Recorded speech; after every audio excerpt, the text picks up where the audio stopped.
Hi friends, welcome back on our YouTube channel. Today we will going to discuss ensemble in statistical mechanics. So actually there are three types of ensemble: microcanonical ensemble, canonical ensemble, and also grand canonical ensemble. So here we will discuss about ensemble. So let's start ensemble.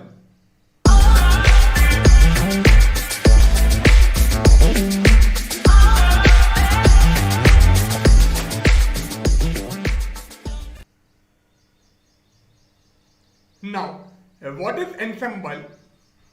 An ensemble is defined as a collection of very large number of assemblies which are essentially independent of one another but which have been made macroscopically identical. So ensemble is actually the collection of very large number of assemblies, and these assemblies are essentially independent of one another but which have been made macroscopically identical.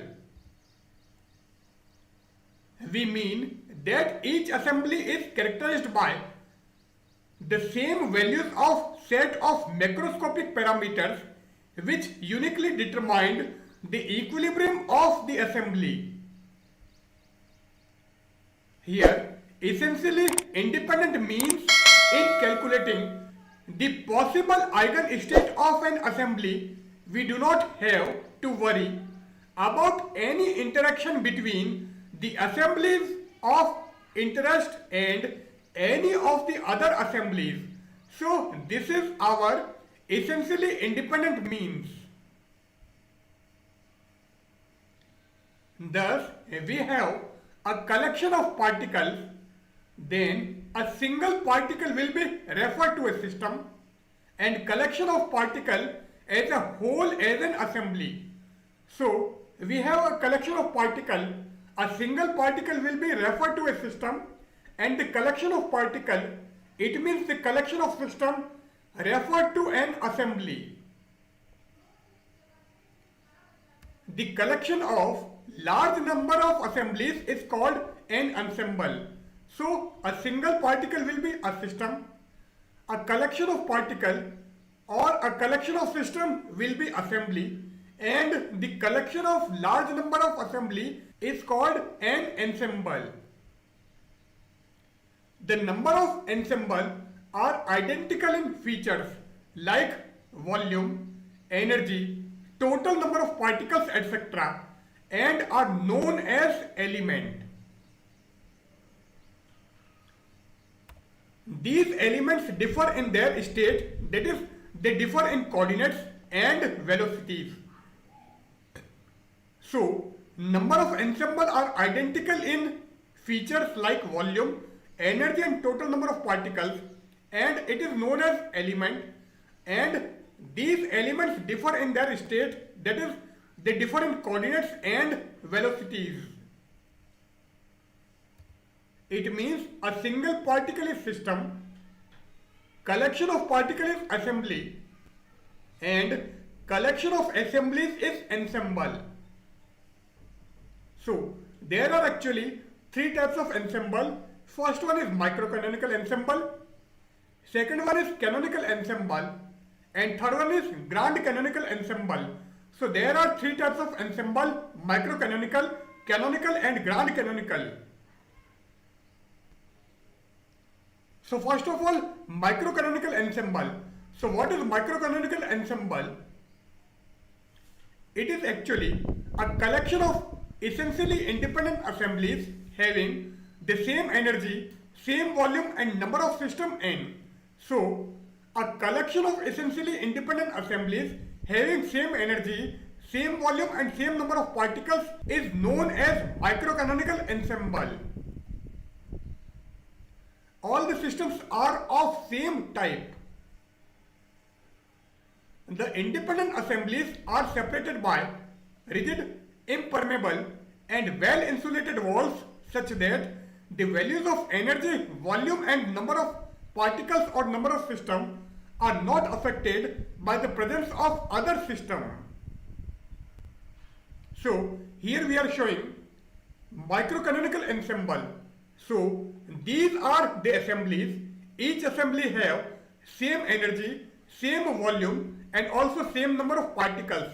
And these assemblies are separated by rigid, impermeable and well insulated wall so that the value of energy, volume and number of particles are not affected by the presence of other system. So this is our ensemble and these are assemblies. So this is actually collection of assembly and all the assemblies are separated by rigid, impermeable and well insulated wall. Also, energy, volume and number of particles of all the assemblies are same. Now, next one is canonical ensemble. Canonical ensemble is actually collection of essentially independent assemblies having the same temperature, same volume and same number of identical particles in. To assure that all the assemblies have the same temperature, we could bring all the assemblies in thermal contact with each other. Now, here we are showing an ensemble. And these are our assemblies. So this is the collection of assemblies and each assembly are at same temperature, that is at T. All assembly have the same volume V and also the number of particles in each assembly are same, that is N. And these assemblies are separated by rigid, impermeable and dithermic wall. So these are our rigid, impermeable and dithermic wall which are used to separate all the assemblies. In figure, a canonical ensemble is shown in which all the individual assemblies are separated by rigid, impermeable but dithermic walls. Since energy can be exchanged between the assemblies, therefore they will reach a common temperature because heat flow from the high temperature region to low temperature region until all the system are at the same temperature or whole region is at a same temperature or common temperature. So since energy can be exchanged between the assemblies, therefore they will reach at a common temperature. Thus in canonical ensemble, assembly can exchange energy but not particle. Now the third and last ensemble is our grand canonical ensemble. Such an ensemble in which exchange of energy as well as of particle takes place with the heat reservoir is known as grand canonical ensemble. So in case of grand canonical ensemble, exchange of energy and also exchange of particles takes place with the heat reservoir. The grand canonical ensemble is a collection of essentially independent assemblies having the same temperature T, same volume V and a chemical potential mu. So this is our grand canonical ensemble. It is our ensemble and these are assemblies. It is clear from this figure, each assembly have the same temperature, same volume and also same chemical potential, that is mu. And these assemblies are separated by rigid, permeable and dithermic wall. So exchange of energy and also exchange of particles takes place between the assemblies. Thus, grand canonical ensemble correspond to the situation when we know both the average energy and the average number of particles in assembly, otherwise we don't know the state of the system. Here we end our session. In today's session of statistical mechanics, we have discussed about canonical, grand canonical and microcanonical ensemble and also about what is ensemble. Goodbye.